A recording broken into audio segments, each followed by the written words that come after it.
À l'ordre du jour ce soir, la Chine peut-elle accepter sa diversité? La création de la République populaire de Chine, il y a 70 ans, en 1949, a fait évoluer la tradition impériale et nationaliste en inventant un pays où coexistaient 56 minorités. Mais cette volonté affichée de respecter les différences ethniques a été rapidement contredite par les faits. L'ethnie majoritaire Han a imposé ses règles tout en continuant à revendiquer la variété et encore la diversité. Dans cet ensemble pensé comme une nation unie, les différences doivent être complémentaires pour ne pas provoquer de conflits, ce que le pouvoir actuel reproche par exemple au peuple ouïghour. Nous nous demandons ce soir comment la Chine tente de négocier son rêve d'unicité et d'universalité avec la diversité des ethnies qui vivent sur son territoire. Nous le ferons en compagnie d'Émilie Franquienne, elle est maîtresse de conférences en sciences politiques à Paris-Est Créteil, chercheuse au LIPA. Elle est autrice de Parler politique en Chine aux presses universitaires de France et elle est membre de la revue La Vie des idées. Vanessa Franville sera avec nous depuis Bruxelles et nous remercions donc notre correspondante à Bruxelles de l'y accueillir. Elle est maître de conférence et titulaire de la chaire d'études chinoises à l'ULB à Bruxelles. Avec nous également au téléphone depuis Hong Kong, François Bougon. Il est chef du service international de Mediapart. Il est l'ancien correspondant de l'AFP à Pékin de 2005 à 2010. Et Dilnour Riehan est avec nous en studio ici à Paris. Elle est sociologue à l'INALCO, chercheuse à l'ULB, l'Université libre de Bruxelles, et directrice de la revue Regard sur les Ouïghours et présidente de l'Institut Ouïghour à Paris. Je sens que je n'ai pas été un bon fils. J'ai toujours dit que je voulais me battre pour Hong Kong et pour moi, pour défendre la liberté. Mais malheureusement, je n'ai pas pris en considération ce que ma famille pourrait ressentir. Je veux dire que je suis désolé.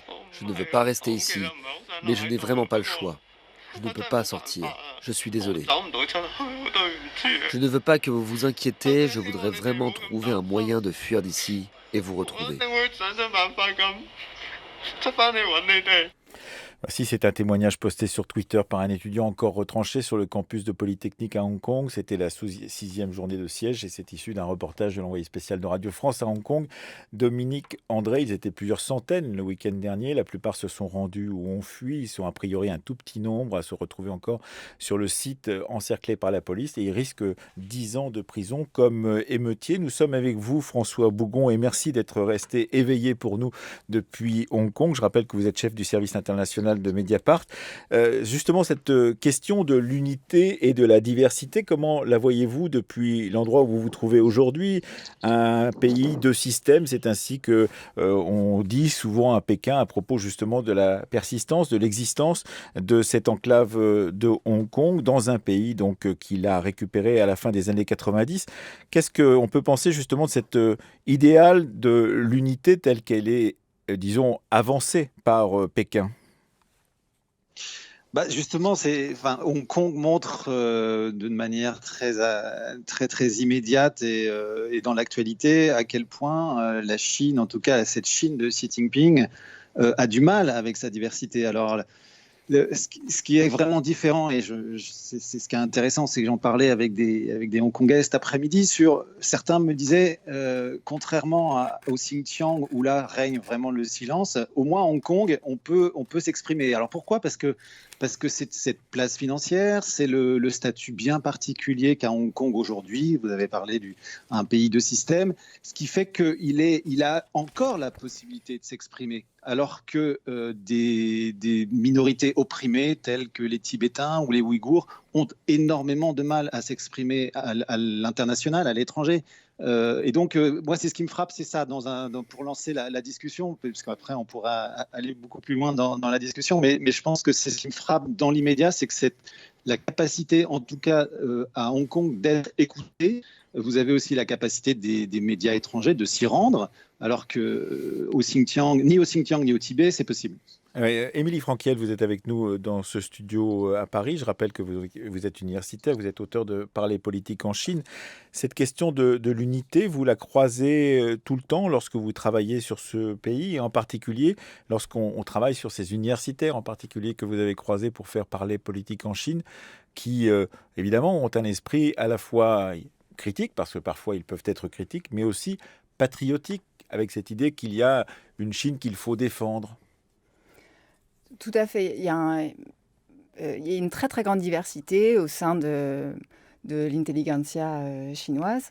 Il y a une forte unité malgré tout, une fierté d'être chinois qui est d'autant plus grande que ces 40 dernières années, le Parti communiste chinois a quand même sorti une grande partie de la population de la pauvreté.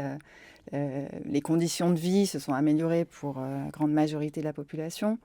La Chine est devenue plus puissante. En fait, tout ça, ça répond aux mots d'ordre qui avaient été lancés lors de la création du mouvement nationaliste et de la pensée nationaliste en Chine, en fait, dès le 19e siècle, où on voulait que la Chine soit forte et riche, soit puissante. Parce qu'elle avait été humiliée par les puissances européennes au Voilà. 19e siècle en Tout à particulier. fait. Et donc, le parti peut se revendiquer et les intellectuels, finalement, ne le contredisent pas en général, de se revendiquer d'être parvenus, en fait, à ces grands objectifs qui avaient été fixés à ce moment-là. Ce qui est intéressant, Émilie Frankel, c'est qu'effectivement, souvent, on exalte la splendeur de la civilisation chinoise, alors que dans justement la constitution chinoise et l'invention de cette République populaire de Chine en 1949, on va finir par aboutir à considérer qu'il y a sur ce territoire 56 minorités, enfin 55 minorités et une majorité, les Han,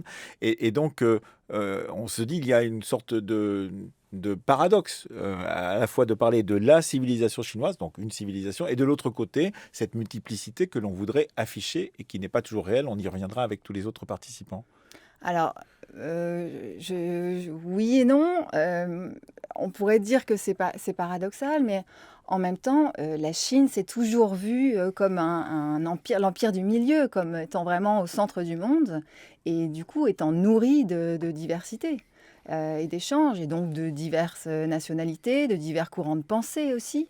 Même si on parle de culture, de civilisation, enfin, il n'y a pas de pluriel en chinois, enfin, il peut être sous-entendu. On ne dit pas la culture chinoise, ça peut être aussi les cultures chinoises.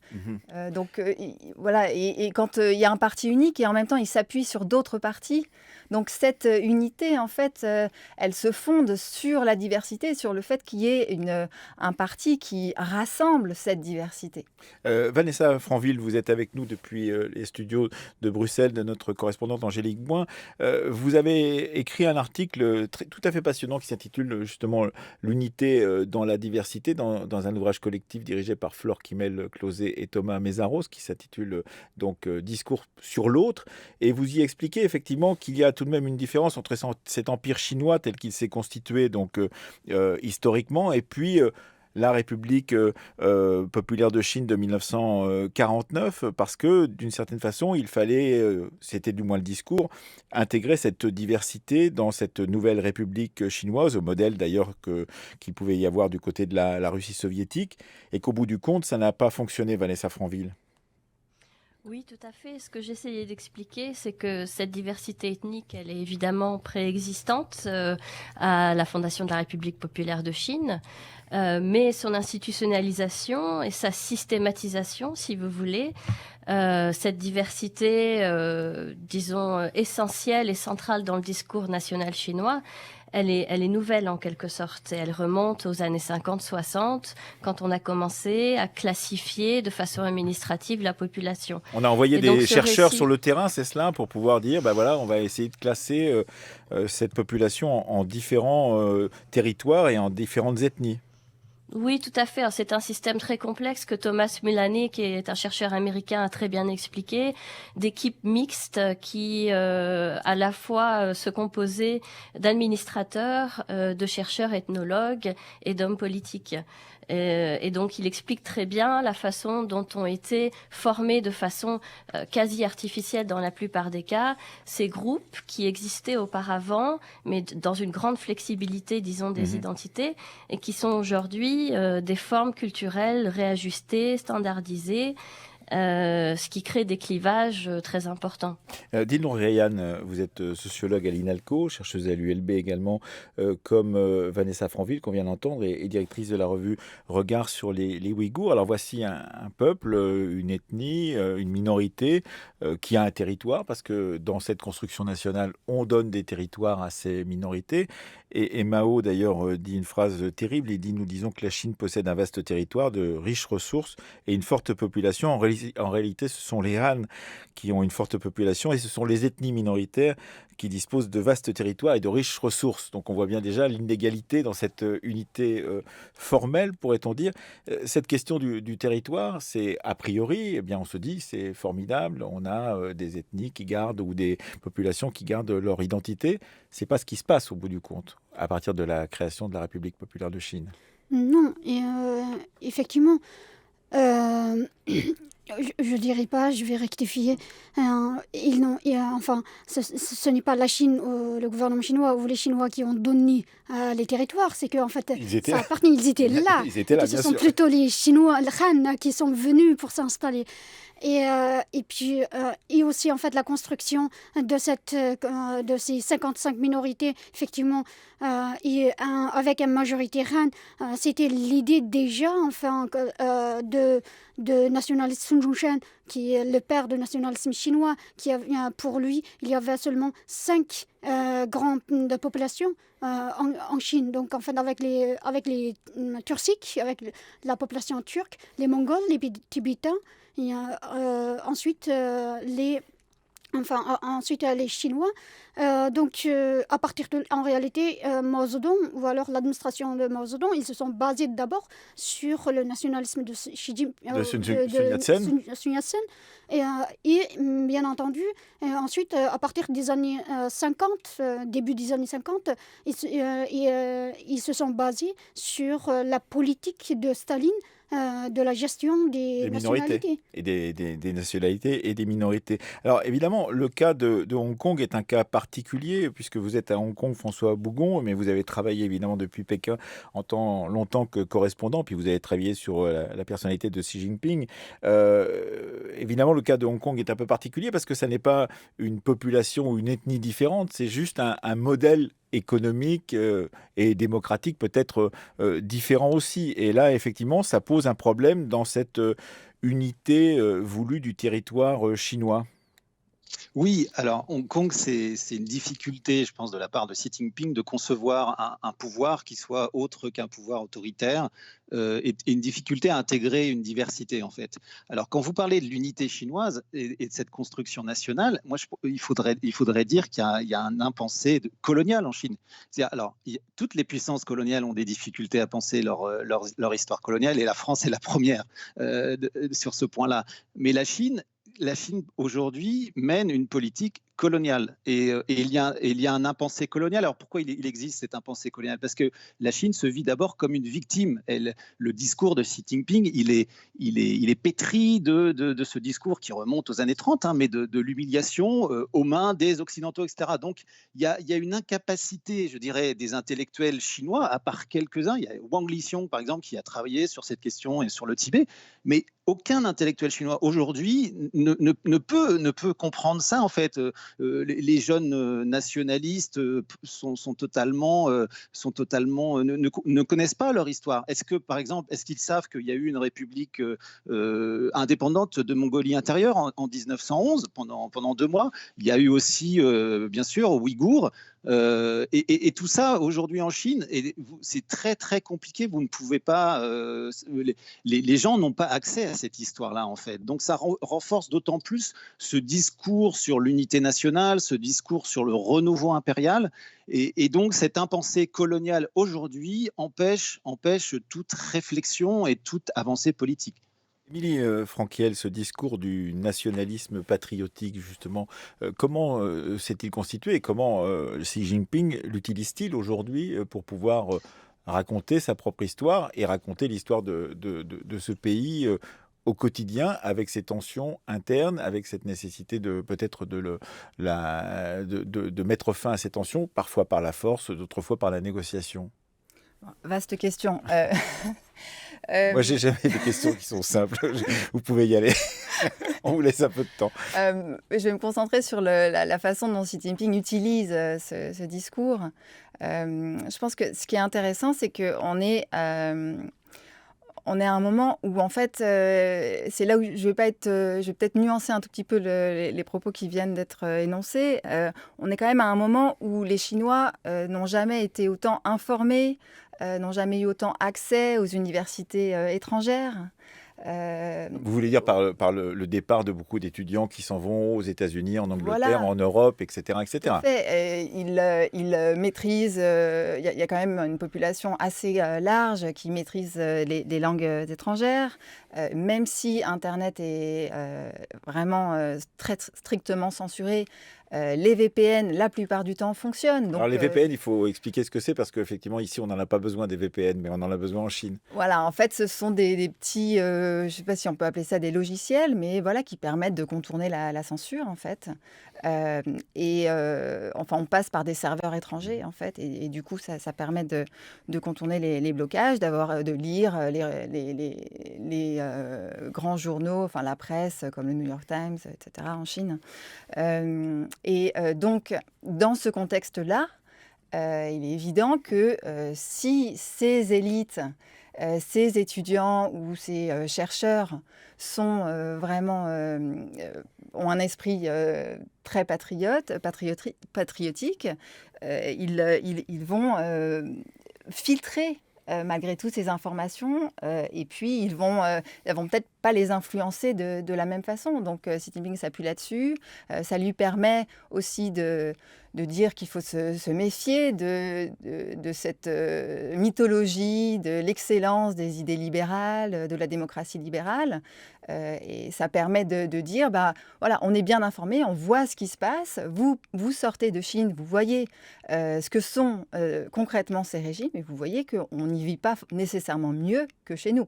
Oui, et ça c'est tout à fait étonnant parce que cette ouverture, en l'occurrence à l'étranger, parce que beaucoup de Chinois, et ça vient d'être dit par Émilie Franquiel, quittent le pays pour aller faire des études et reviennent. Beaucoup d'entre eux reviennent plus nationalistes chinois qu'ils ne l'étaient avant de partir, dit Nour Rayhan, alors qu'on pense un peu naïvement, sûrement, que partir, c'est découvrir les idées des autres, s'ouvrir à la diversité, et qu'au bout du compte, eh bien, beaucoup d'entre eux considèrent que le régime chinois est tout compte fait bien meilleur et que cette unité réclamée du peuple chinois à l'intérieur de ses propres frontières, c'est un bon système, parce que cela permet à la fois la prospérité et une certaine harmonie, dit non Rayhan. Enfin, c'est vu comme ça, en tout cas, c'est présenté comme ça, par les... Oui, il y a plusieurs raisons pour cela. En effet, parce que quand les étudiants chinois, en général, quand ils viennent dans les pays étrangers, en tout cas notamment en France, ce qu'on voit, c'est qu'ils constituent eux-mêmes, entre eux, une société ou alors une communauté. Et ils n'ont pas tellement de rapport avec la société d'accueil. Par exemple, en fait, même pour les revues, etc., ils ne lisent pas les revues ou les journaux locaux, mais plutôt les journaux chinois. Ils consultent les webs chinois et ils habitent ensemble aussi. Ils louent ensemble des logements. Donc, c'est de ce fait, bien entendu, ils sont moins exposés et aussi moins influencés par la société d'accueil. Pour eux aussi, en fait, comme Émilie vient d'exposer cela, la montée en puissance de la Chine sur la scène internationale, ça leur donne une fierté et ça les enferme encore plus. Oui, et de toute façon, Vanessa Franville, quand on vous lit dans votre très bon article sur l'unité dans la diversité, eh bien, on apprend que même cette exaltation de la diversité des populations, de cette Chine, de la République populaire de Chine, créée par Mao et ses compagnons, eh bien, elle était souvent une exaltation fictive, que c'était l'idée d'une Chine universelle et autocentrée, et qu'au bout du compte, cela montrait plutôt un monde en soi, c'est-à-dire que c'était ce monde en soi de la Chine qui se donnait à voir à l'étranger, se donnait à voir à elle-même par l'exaltation des tenues folkloriques des populations conquises ou gardées à l'intérieur de cette Chine populaire. Mais qu'au bout du compte, ça n'allait pas beaucoup plus loin que cela. Ce qui va plus loin aujourd'hui, c'est effectivement la répression sur certaines de ces minorités. Oui, effectivement, il y a très peu d'espace. Il n'y a jamais eu beaucoup d'espace pour ce que j'appelle les non-Han, c'est-à-dire donc c'est ce que la Chine appelle les minorités. Moi, j'aime pas trop ce terme de minorité. Ils sont minoritaires que parce qu'on les a classifiés comme ça. Donc cette réification des non-Han, leur mise en avant sous forme de costumes, de figures qui sont souvent féminines ou des enfants, ça fait partie d'un discours beaucoup plus vaste qui ne fait pas attention au contenu, mais plutôt à la forme de ce discours. Donc il y a une fierté, j'ai envie de dire un peu comme en France aussi, quand on présente une certaine forme de folklore, de diversité folklorique. Regardez les Bretons, regardez les Basques, c'est ça la France, c'est ça la diversité française. On peut aller à la montagne, on peut aller à la mer, on peut aller partout. Et donc, on a ce discours qui existait en France au XIXe siècle, qui n'existe plus sous ces formes, heureusement, mais qui existe toujours de façon très, très forte en Chine. Donc, quand on présente la Chine dans toute sa diversité, mais la diversité n'a d'intérêt que si elle s'aligne sur une certaine vision unitaire de la Chine. Et cela, évidemment, François Bougon, ça n'est pas non plus pour rien qu'on fait la comparaison, comme vient de le faire Vanessa Franville avec la France. Nous aussi, on a eu un problème longtemps et on a toujours un problème avec cette diversité sous l'égide d'une république qui n'était pas communiste, mais d'une république telle que nous la connaissons depuis maintenant plus d'un siècle. Avec cette idée, que fait-on justement de cette variété? Comment la faire entrer dans ce cadre unitaire? Oui, alors moi, il y a un petit livre que je vous recommanderais de Jean-François Billetter qui s'appelle Chine 3 fois muette. Et il explique très très bien à quel point il y a une difficulté aujourd'hui, puisque le peuple chinois est très très mal connu. Parce que quand on parle du peuple chinois, et Émilie Frankel l'a signalé au début, c'est-à-dire que c'est une invention, c'était une définition administrative, c'était les sujets de l'empereur. En gros, les Han, c'était les sujets de l'empereur. Et les révolutionnaires du début du XXe siècle l'ont transformé en une définition ethnique ou raciale. Et pourquoi? Parce qu'il leur fallait un peuple Han pour fondement de leur nationalisme. Et donc, on en est là. C'est-à-dire, c'est pas parce que vous lisez le New York Times ou Le Monde ou des journaux étrangers que ça change votre vision. C'est pas pour ça que vous allez déconstruire le roman national. D'autant plus qu'aujourd'hui, avec Xi Jinping, ce roman national, il est omniprésent. Vous êtes dans une exaltation de la grandeur de la Chine, de la fierté de la Chine. Vous êtes dans une exaltation, une récupération d'une histoire impériale. Et cette histoire impériale, elle a été marquée par un pouvoir transcendant, en fait. La domination venait du haut. Donc, on vous donne, par exemple, des catégories comme la Chine, les Chinois, etc., et sans essayer de les déconstruire. Quand j'ai commencé à étudier le chinois, mon professeur avait inventé une méthode, et ça commençait par la phrase suivante. Zhonghua hen da, Zheban hen xiao. Et c'était la Chine est grande, le Japon est tout petit. Et en fait, c'est intéressant parce que vous voyez aussi les sinologues aujourd'hui sont complètement là-dedans. C'est-à-dire qu'ils vont vous parler de la Chine, des Chinois, des notions d'unité, etc., mais sans essayer de déconstruire. Cette construction nationale, cet espace naturel chinois dont on parle, il est bien venu de quelque part. Il n'est pas arrivé comme ça d'un coup de baguette magique. Donc, il faudrait commencer par ce travail-là. Il est fait à l'étranger de plus en plus, heureusement, mais c'est vrai qu'il y a une sorte de... C'est ce que moi j'appelle l'impensé colonial, c'est-à-dire qu'on a du mal à le penser. Alors pourquoi aujourd'hui on découvre qu'il faut le penser? Parce que la Chine, non seulement elle mène une politique coloniale, comme je disais, à l'intérieur de ses frontières, mais elle est aussi dans une politique, alors je ne sais pas comment la qualifier, si c'est néocolonial, disent certains Africains, ou néo-hégémonique, comme dirait Timothy Brook dans son dernier livre sur le sur léopard de Kublai Khan. Donc, exactement. Donc, en fait, la présence de plus en plus forte de la Chine à l'extérieur nous oblige, nous, quand même, à penser cette Chine.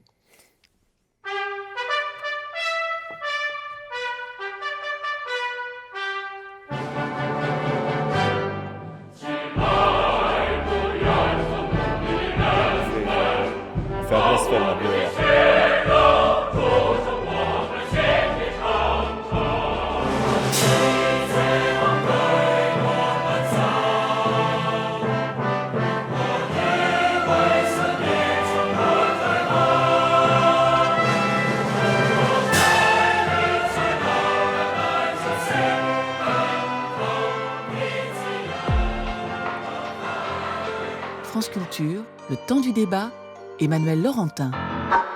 Un temps du débat consacré à la Chine peut-elle accepter sa diversité? Et nous venons d'entendre à la fois l'hymne chinois, La marche des volontaires et Glory to Hong Kong, donc le chant composé par un anonyme au mois d'août dernier, largement repris dans les manifestations à Hong Kong et ici par un orchestre et un chœur dont tous les membres, ils ont été filmés, sont masqués parce qu'ils ne veulent pas voir reconnaître leur visage. Cette question est une question essentielle, pourrait-on dire, que de se demander justement comment jouer entre différences, complémentarité et conflits, Émilie Franquiel. On voit bien que on a à la fois les différences peuvent être agrégées pour faire un territoire national qui respecte chacun et chacune, mais que parfois on entre dans le conflit. C'est ce qu'on voit pour l'instant du côté des Ouïghours avec les révélations du New York Times le week-end dernier, ou du côté de Hong Kong avec ce qui est en train de se passer à l'université, mais aussi dans les rues de Hong Kong, Émilie Franquiel. Je pense que finalement, ce qui unit la Chine et ce qui peut peut-être permettre aussi de comprendre ces questions qui finalement sont très différentes aussi, hein, c'est qu'on a un parti unique qui fait tout pour survivre. Et pour survivre, il essaie à la fois il réprime, mais il ne peut pas seulement réprimer, sinon c'est impossible en fait de devenir un peuple d'1,4 milliard, 400 millions d'habitants. Donc ce qu'il fait, c'est qu'il essaie de se présenter comme un parti légitime et le meilleur gouvernement possible actuel. Donc il y a des conflits, mais ces conflits, à partir du moment où ils vont être présentés, donc comme à Hong Kong, où ils sont présentés vraiment comme une menace directe à la survie non seulement du parti, mais du régime.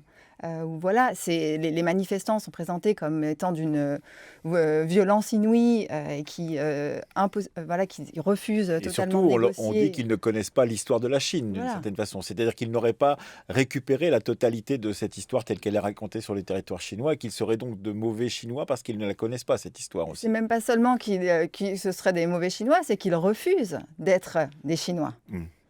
Et ça, vraiment, c'est quelque chose... Donc, c'est là où il faut comprendre cette unité, c'est qu'en fait, derrière, il y a 1,4 milliard de Chinois du continent qui observent et qui regardent ce qui se passe. Quand on fait quelque chose d'aussi blasphématoire, voire obscène, finalement, dans le contexte chinois, qu'est-ce qui se passe? Comment réagit le gouvernement central? Et ça, c'est une véritable question que nous allons aborder avec nos autres invités d'ici la fin de cette émission. Auparavant, je vous propose justement d'écouter le témoignage de Subi. Il est ouïghour, il est réfugié en France. Il a été rencontré par Hugo Boursier pour une enquête publiée dans Libération. Il s'exprime ici dans une vidéo Combini News.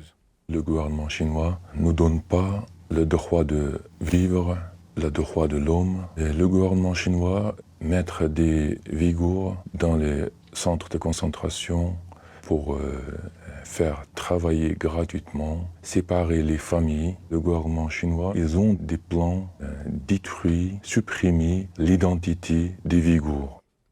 Voilà ce que dit Subi, ouïghour réfugié en France. Alors évidemment, vous êtes particulièrement intéressée à cette question en tant que directrice de la revue Regard sur les Ouïghours et présidente de l'Institut Ouïghour à Paris, en tant que chercheuse également, dit Nour Rayyan, parce que cette situation des Ouïghours a évolué avec ces enquêtes, celle d'Hugo Boursier dans Libération pour ce qui se concerne la France, mais également avec ces enquêtes que l'on a pu voir dans le New York Times, qui montrent effectivement l'ampleur de la répression sur le territoire ouïghour et la volonté justement de, dit-on, d'effacer la mémoire, la culture et une vision que pouvaient avoir les Ouïghours de leur propre identité. Oui, les Ouïghours, même avant que ce système de camps de concentration dans la région ouïghour, qui naissent en depuis 2017. Fin 2016, début 2017, déjà les Ouïghours criaient à l'injustice et d'être traités de citoyens de seconde zone dans leur propre territoire, et qu'ils étaient traités par l'administration chinoise comme ethnie illégitime. Donc ils ont toujours, depuis 70 ans de colonisation, la Chine a toujours essayé d'effacer cette identité, mais par des mesures administratives, par des mesures différentes et dans des périodes différentes aussi. dans les années dans les années 80 et 90, il y a eu un moment de relax pour toute la Chine, non seulement pour les Ouïghours, mais pour toute la Chine, d'où il y a eu un développement de littérature ouïghour qui a contribué aussi aux naissances de ce nationalisme chez les Ouïghours aussi, également. Et là, cependant, de nouveau, à partir des années 90, la Chine a réessayé, ou en tout cas renforcé ces mesures de sinisation de plus en plus à partir des années 90, et que pour arriver finalement, il y a 3 ans, pour opter pour cette politique radicale d'enfermer les Ouïghours, ou en tout cas tout Ouïghour qui peut représenter l'identité ou l'identité ouïghour, Ou la différence par ou rapport. la différence, voilà, qui peuvent représenter la différence ouïghour, mais aussi toute expression de la culture ouïghour. Et cela, évidemment, ça va à l'encontre, Vanessa Franville, de cette idée d'une nation multiethnique unifiée, puisque c'était comme cela qu'on voulait présenter cette nouvelle nation à partir de la Seconde Guerre mondiale. C'est-à-dire que tout discours alternatif, je pense que je vais reprendre ici ce que disait Émilie Franquiel, elle a raison, tout discours qui dit nous, on se sent moins chinois ou pas chinois du tout, est un discours qui menace, dans les termes chinois, la stabilité nationale. Et donc les Ouïghours, pendant très longtemps, ont maintenu un discours à la frontière de ça. C'est-à-dire qu'on a aussi des Ouïghours extrêmement bien intégrés qui ont été très fiers d'être chinois, d'avoir un passeport chinois, dans le sens où ils appartenaient à une nation qui connaissait une énorme croissance économique, qui prenait une place sur la scène internationale importante, etc. Mais c'est un rêve qui n'a pas duré longtemps, et c'est une illusion qui a vite disparu, puisque ça n'a pas pu s'accompagner d'espaces qui permettaient un discours alternatif tel que « je suis Ouïghour et chinois ». Et aujourd'hui, ce qu'on leur demande, c'est de dire « je suis chinois ». On est passé de « je suis Ouïghour et chinois » à « vous devez dire « je suis chinois et Ouïghour ». Et aujourd'hui, « je suis chinois » tout court. Si on revient sur le territoire de Hong Kong, où vous trouvez encore François Bougon en tant que directeur de du service international de Mediapart, on se pose une question tout de même. Depuis tant de temps qu'on manifeste, que les étudiants, mais aussi l'ensemble de la population descend dans les rues et qu'il y a cette contestation que l'on voit, on est étonné parce que on entend les spécialistes de la Chine qui disent à un moment, il faudra bien que Pékin ne va pas hésiter à envoyer des militaires, à les mettre à contribution pour pouvoir réprimer ces manifestations. Or, on s'aperçoit que peut-être est-ce dû aussi à la mobilisation internationale, au regard du monde entier sur cette péninsule de Hong Kong, ça ne se passe pas. Comment peut-on expliquer cela, justement, François Bougon ? Je pense qu'il y a plusieurs explications. Il faut d'abord souligner que la mobilisation, elle est massive. Ce n'est pas que 50 personnes violentes dans l'univers. Il y a eu plus de 2 millions sur 7 millions d'habitants qui sont descendus. Je pense qu'il y a plein d'explications, mais la première explication, c'est que le pouvoir central à Pékin laisse d'abord l'exécutif hongkongais essayer de régler le problème avec une répression policière assez forte, avec l'espoir qu'ils vont arriver à venir à bout de cette mobilisation. Mais plus vous tapez, c'est ce dont on s'en rend compte quand on vient ici à Hong Kong, plus vous tapez sur les gens et plus les gens sont révoltés. Le fond du problème à Hong Kong, il est politique. Il n'est pas socio-économique ou social, il est politique. C'est-à-dire que c'est la question des deux systèmes, justement. C'est justement de maintenir cette alternative. Bien sûr. Et alors, comment expliquer ? Ce qui est intéressant, c'est qu'en 2008, vous avez des enquêtes régulières sur comment se définissent les Hongkongais. En 2008, une majorité de Hongkongais se définissaient comme chinois. Il y avait une fierté quand on regardait sur les écrans géants, les Jeux Olympiques, etc. Aujourd'hui, cette tendance s'est renversée. Pourquoi ? Parce que aucun des engagements politiques, démocratiques, notamment sur l'élection au suffrage universel du chef de l'exécutif ou du conseil législatif, n'ont été respectés par Pékin. Donc en fait, c'est aussi cette question politique qui est au cœur de la mobilisation. Après, vous avez plein de questions, et notamment sur le fait que les Hongkongais ont un système bien particulier et ils ont peur de devenir une ville chinoise comme une autre, en fait. Vous avez cette fierté d'avoir un système judiciaire indépendant, d'être une place financière où on peut signer des contrats qui sont respectés. C'est ce qu'on vous dit ici. Nos contrats sont respectés, ce qui n'est pas le cas en Chine. Donc, vous avez ça, ce mélange entre des valeurs occidentales et puis une culture chinoise très très forte.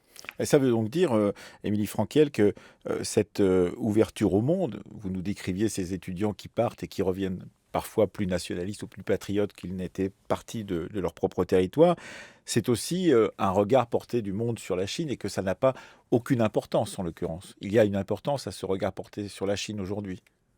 Oui, bien sûr, c'est très important. Il y a beaucoup de réactions de l'opinion chinoise face à des propos, enfin une médiatisation. Et de réactions positives et négatives ou toujours négatives ? Souvent négatives. Maintenant, il faut aussi que je fasse attention. On parle de diversité Bien sûr. Dans l'unité. L'opinion chinoise est aussi très diverse. Et c'est-à-dire que ça n'est pas simplement ce qu'on appelle à Pékin les sentiments du peuple chinois, avec des petits guillemets pour dire l'opinion publique, c'est nous qui la décidons, qui en décidons. Les Chinois sont très nombreux, l'opinion est très diverse. Et puis, ceux qui s'expriment sont aussi une minorité. Et déjà, chez nous, on voit qu'on n'en entend que certains. Il y a vraiment une majorité silencieuse qui est elle-même très diverse.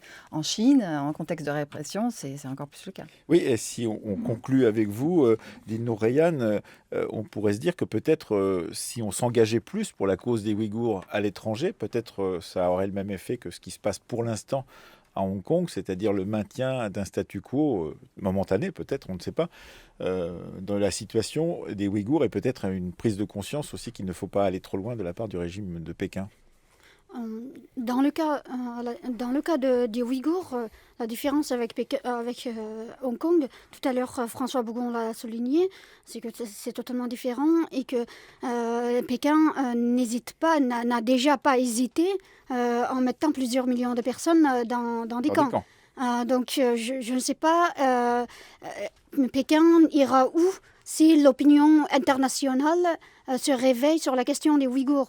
Et je pense qu'en fait, on a bien vu, depuis ces 3 dernières années au moins, l'opinion internationale et la pression internationale a joué en faveur des Ouïghours seulement. Et la Chine a toujours essayé de changer de méthode, changer de stratégie, changer de discours vis-à-vis de l'international sur la question ouïghour. Donc je pense que l'opinion internationale doit se réveiller, doit faire plus de pression contre la Chine. Merci à tous les 4. Merci à vous, Émilie Franquiel. Je rappelle que votre livre s'intitule « Parler politique en Chine » sur les intellectuels chinois et la démocratie. Vanessa Franville, merci beaucoup d'avoir été avec nous depuis les studios de notre correspondante à Bruxelles, Angélique Boin, que nous remercions de vous avoir accueilli. Merci François Bougon d'avoir veillé aussi tard du côté de Hong Kong, et on vous souhaite un bon reportage, une bonne suite de reportages pour Mediapart de votre côté. Et merci à vous, Dilnour Reyhan, d'être venu avec nous pour parler justement de cette cause ouïghour.